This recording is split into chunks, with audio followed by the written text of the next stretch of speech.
ya Rigathi Gachagua. Na hapo ndio niko. Mimi venye naelewa. Na ule Rigathi Gachagua mwenye najua. Apart from kusema kwamba anataka kiti ya urais.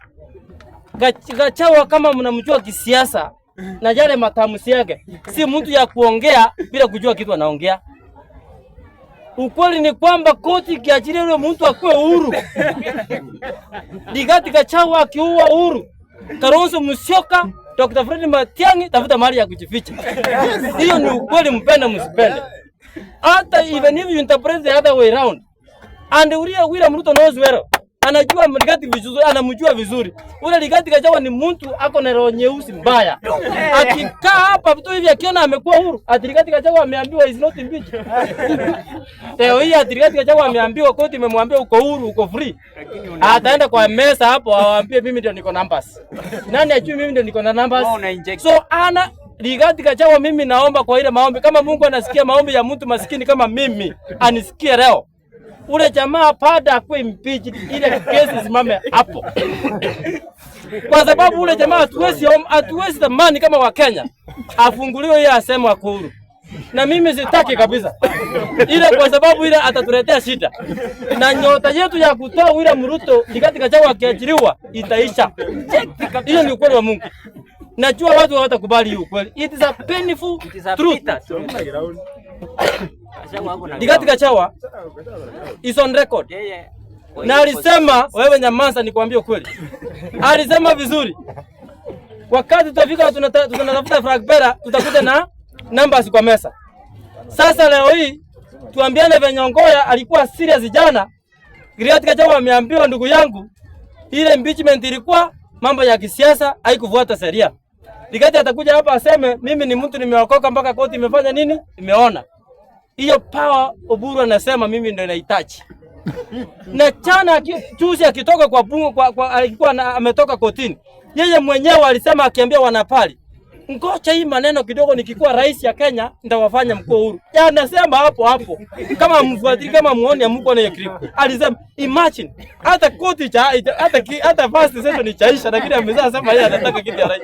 So mimi naomba watu yanaitwa Mheshimiwa Kalonzo Musyoka, Mheshimiwa Dr. Fred Matiang'i. Najua you are comforting him, mnamcomfort tu kwa upole, kwa ukora. Kwa roho zenu mko na mimi.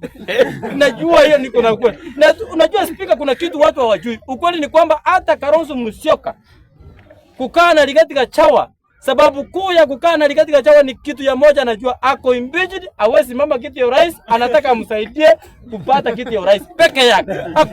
Hakuna uhusiano wowote Kalonzo Musyoka ako na Rigathi Gachagua.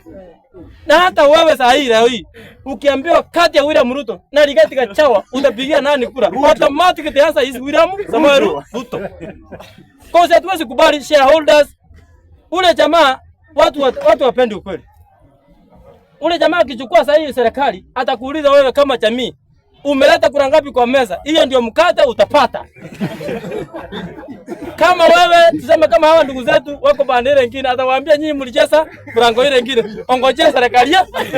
So we cannot afford that kind of president.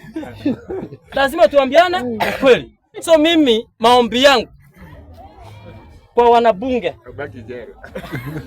wanabunge Rigathi Gachagua, hata kama koti itasema ako huru, kwa roho zenu naomba muendelee na hii roho kwamba Rigathi Gachagua baada ya kuimpeach.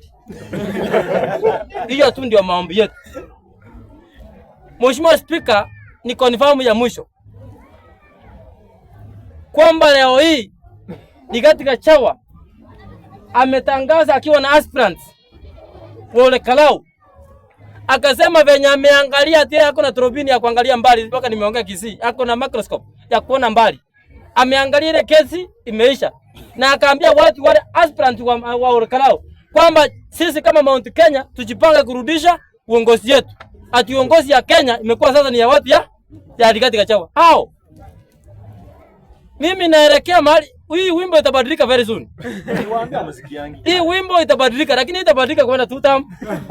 Itabadilika wakati tutakaa pamoja, kwa sababu tayari tumeshajua naibu wa rais wa 2027 atakuwa nani.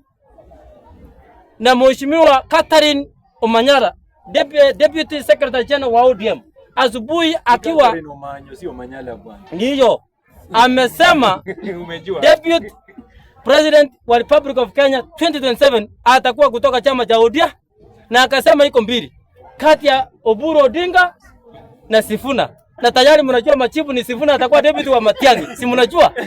So hiyo maneno imeisha. Mheshimiwa Speaker, niongeze 9 kwa sababu ile dakika yangu imebaki moja. Acha niseme kitu moja, inajua ili kwa topic moja tu, kwa sababu mimi niko bado nalia.